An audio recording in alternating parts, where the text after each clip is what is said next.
శ్రీగురుభ్యో నమః. శ్రీకృష్ణాయ పరమాత్మనే నమః. భగవద్గీత తెలుసుకుందాం యూట్యూబ్ ఛానల్కు మిమ్మల్ని అందరినీ స్వాగతిస్తున్నాను. మరియు ఈ ఛానల్ను ఆదరిస్తున్నందుకు మీకు నా నమస్కారములు తెలియజేసుకుంటూ, ఆ కృష్ణ పరమాత్మ ఆశీస్సులు మీపై ఎల్లవేళ ఉండాలని కోరుకుంటూ, మనే భగవద్గీత క్షేత్రజ్ఞ విభాగ యోగంలో ఈరోజు మనం 7-8 శ్లోకాలను తెలుసుకుందాము. ఇంతకు ముందు శ్లోకంలో క్షేత్రం అనబడే ఈ శరీరం ఎన్ని మూలకాలతో తయారైందో, ఆ 24 తత్వాల కలయిక గురించి, అలాగే ఈ క్షేత్రములో కలిగే 7 రకాల వికారాలు అంటే భావోద్వేగాలు గురించి స్వామి వివరించారు. ఈ శ్లోకం నుంచి అంటే 7వ శ్లోకం నుంచి 11వ శ్లోకం వరకు అసలైన జ్ఞానం అంటే ఏమిటో, ఒక జ్ఞానికి ఉండాల్సిన 20 అద్భుతమైన లక్షణాల గురించి సవివరంగా చెబుతున్నారు. ఇవి పుస్తకాలు చదివితే వచ్చే జ్ఞానం కాదు. ఒక సాధకుడు తన జీవితంలో అలవర్చుకోవలసిన 20 అత్యున్నత సద్గుణాలు. ఈ 20 గుణాలు ఎవరిలో ఉంటాయో వాడే నిజమైన జ్ఞాని అంటున్నారు శ్రీకృష్ణ పరమాత్మ. 7వ శ్లోకం. అమానిత్వమదంభిత్వం అహింసా క్షాంతిరార్జవం ఆచార్యోపాసనం శౌచం స్థైర్యమాత్మ వినిగ్రహః. అమానిత్వం, తన గొప్పను ప్రకటించుకోవటం మాని, అది ప్రకటించకపోవటం అమానిత్వం, హ్యూమిలిటీ అంటారు. తనకు ఎంత సంపద, చదువు, పదవి, కీర్తి ఉన్నా సరే నేను గొప్పవాడిని అని పొంగిపోకుండా అత్యంత వినయంగా ఉండటం, ఇతరుల నుండి గౌరవాన్ని, సన్మానాలను ఆశించకపోవటం, గర్వం లేకపోవటం. అదంభిత్వం, డాంబికం లేక షోకిల్లా ప్రవర్తన లేకపోవటం. ప్రైడ్లెస్నెస్, సింప్లిసిటీ. స్వధర్మం ప్రకటించుకోవటం దంభిత్వం. తనలో లేని గొప్పతనాన్ని ఉన్నట్లుగా చెప్పటం దంభిత్వం. అది చేయకపోవటం అదంభిత్వం. స్వధర్మం ప్రకటించుకోకుండా ఉండటం అదంభిత్వం. తనలో లేని గొప్పతనాన్ని ఉన్నట్లుగా నటించకపోవటం అదంభిత్వం. కొంతమంది తాము గొప్ప భక్తులమని లేక జ్ఞానులమని ప్రపంచానికి చూపించుకోవడానికి ఆర్భాటాలు చేస్తుంటారు, హిపోక్రసీ. అటువంటి వేషధారణ, ప్రదర్శన లేకపోవటం అదంభిత్వం అంటారు. అహింస, నాన్ వైలెన్స్. కేవలం చేతులతో కొట్టడం, చంపడం మాత్రమే హింస కాదు. కఠినమైన మాటలతో ఇతరుల మనసును గాయపరచడం, మనసులో ఇతరులకు చెడు జరగాలి అని కోరుకోవటం కూడా హింసే. మనస, వాచ, కర్మణ ఎవ్వరిని నొప్పించకుండా ఉండటమే అహింస. ప్రాణులను పీడించకపోవటం అహింస. క్షాంతి, ఓర్పు, క్షమాగుణం.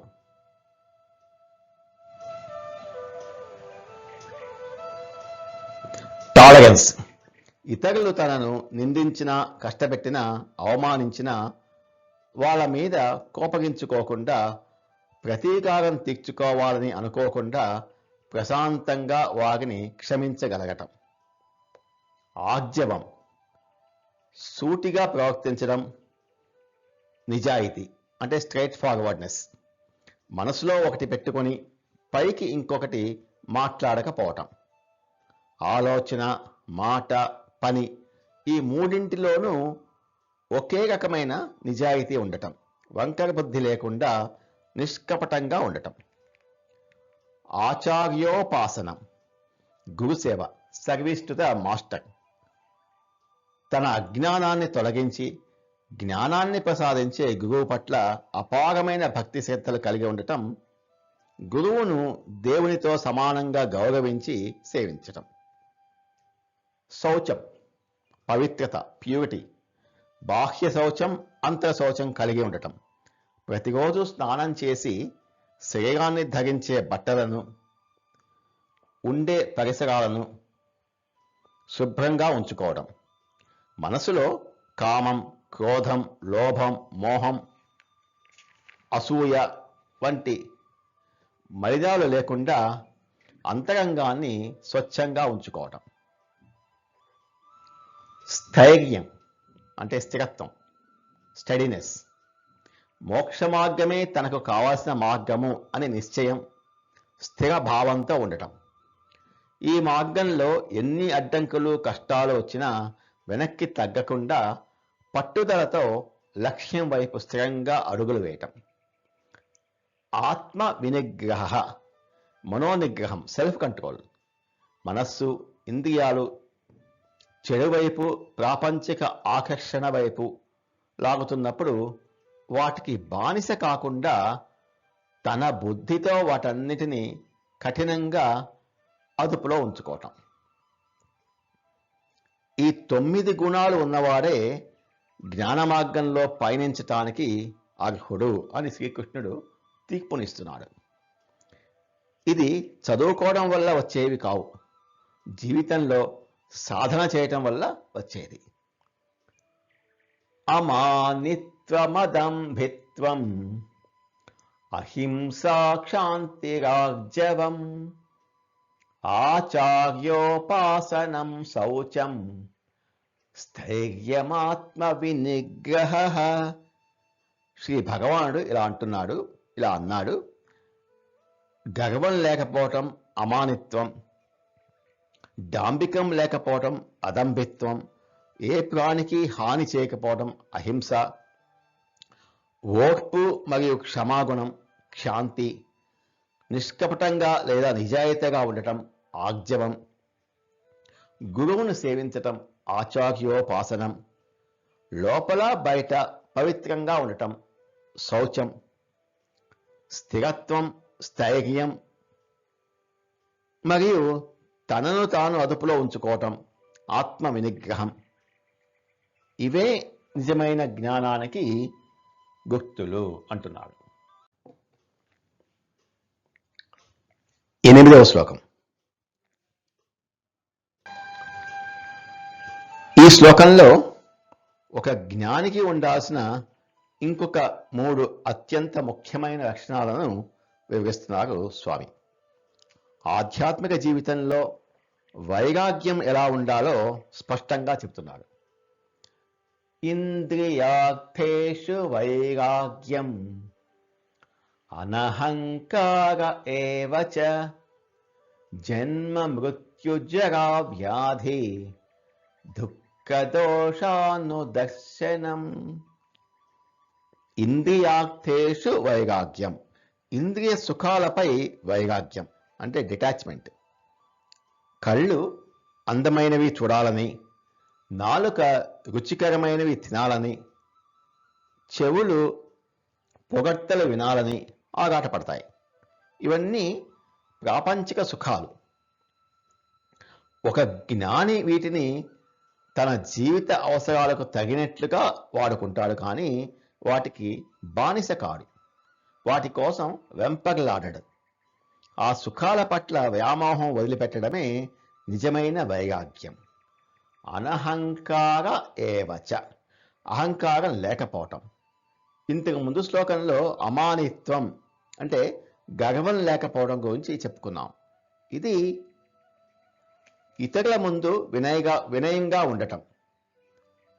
అమానిత్వం అనేది ఇతరుల ముందు వినయంగా ఉండటం. కానీ ఈ అనహంకారం అనేది దానికి ఇంకా లోతైన స్థితి.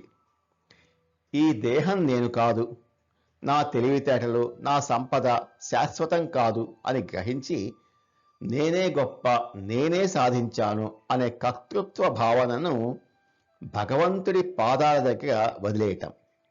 కర్తృత్వ భావన లేకపోవటం అనహంకారం. జన్మ మృత్యు జరా వ్యాధి దుఃఖ దోషాను దర్శనం. జీవితంలోని దోషాలను నిత్యం గమనించటం. ఇది ఈ శ్లోకంలో అత్యంత కీలకమైన పాయింట్. ప్రపంచంలో ఏ చక్రవర్తికైనా సరే, ఎంత గొప్పవాడైనా సరే, ఎంత డబ్బు ఉన్నా సరే, తప్పించుకోవటానికి వీల్లేని 4 మహా కష్టాలు, దోషాలు ఉన్నాయని, వాటిని నిత్యం గమనిస్తూ ఉండాలని చెప్తున్నారు. జన్మ అంటే పుట్టుక. తల్లి గర్భంలో 9 నెలలు మలమూత్రాదులలో తలకిందులుగా పడే నరకం. పుట్టేటప్పుడు యోని ద్వారం నుండి బయటపడేటప్పుడు శిశువు పడే ప్రాణ సంకటమైన వేదన. మృత్యు అంటే మరణం. ఏ క్షణంలో వస్తుందో తెలియని మరణం. ప్రాణాలు శరీరంలోంచి పోయేటప్పుడు ఉండే తీవ్రమైన భయం, బాధ. జరా అంటే ముసలితనం. యవ్వనంలో ఎంత అందంగా బలంగా ఉన్నా వయస్సు మీరాక శరీరం ముడతలు పడి, కళ్ళు కనపడక, అవయవాలు సహకరించక, ఇతరులపై ఆధారపడే కష్టాలు. వ్యాధి అంటే రోగాలు, డిసీజెస్. జీవితకాలంలో వచ్చే రకరకాల శారీరక, మానసిక జబ్బులు. ఈ దుఃఖాలు అనే దోషాలను చూడటం. ఆ దుఃఖమనే దోషాన్ని జన్మాదులయందు చూడటం. జన్మ ఒక దుఃఖము, మృత్యువు కూడా ఒక దుఃఖము, జర దుఃఖము, వ్యాధులు అనబడే దుఃఖము. దుఃఖ కారణాలు కనుక జన్మాదులు దుఃఖాలు, కానీ వాటంతట అవి దుఃఖాలు కావు. ఈ విధంగా జన్మాదులందు దుఃఖ దోషం చూడటం చేత, ఇన్ని దోషాలు ఉన్నాయి అని గ్రహించటం చేత దేహేంద్రియ విషయ భోగాలయందు వైరాగ్యం పుడుతుంది. అప్పుడు ఇంద్రియాలు అంతరాత్మ వైపు ఆత్మదర్శనం కోసం నడుస్తాయి. సాధారణ మనుషులు ఆనందంలో పడి ఈ 4 వాస్తవాలను మర్చిపోతారు. కానీ జ్ఞాని ఎల్లప్పుడూ వీటిని గుర్తుపెట్టుకుంటాడు. అనుదర్శనం. ప్రాపంచిక సుఖాలు అశాశ్వతమని, జీవితం ఈ 4 అంటే పుట్టుక, చావు, ముసలితనం, వ్యాధి, దుఃఖాలతో కూడుకున్నది అని గ్రహించి అహంకారాన్ని వదిలి ఆ పరమాత్మను చేరాలి అనే తీవ్రమైన కోరికను మనసులో రగిలించుకోవటమే అసలైన జ్ఞానం. దీనితో 12 గుణాలు చెప్పారు స్వామి. ఇంద్రియార్థేషు వైరాగ్యం అనహంకార ఏవచ జన్మ మృత్యుజరా వ్యాధి దుఃఖదోషానుదర్శనం. ఇంద్రియాల ద్వారా అనుభవించే ప్రాపంచిక సుఖాల పట్ల వైరాగ్యంతో, ఆసక్తి లేకుండా ఉండటం, నేను అనే అహంకారం లేకపోవటం, అలాగే ఈ సంసారంలో పుట్టుక, మరణం, ముసలితనము మరియు వ్యాధుల వలన కలిగే దుఃఖాలను, కష్టాలను పదే పదే గమనిస్తూ ఉండటం. ఇదే నిజమైన జ్ఞానానికి లక్షణాలు అంటున్నారు శ్రీకృష్ణ పరమాత్మ. నమో భగవతే వాసుదేవాయ. ఏతత్ ఫలం శ్రీకృష్ణార్పణమస్తు. స్వస్తి. ఈ వీడియోని చూసినందుకు మీకు ధన్యవాదాలు. మరిన్ని వీడియోల కోసం భగవద్గీత తెలుసుకుందాం ఛానల్ను సబ్స్క్రైబ్ చేసుకోండి.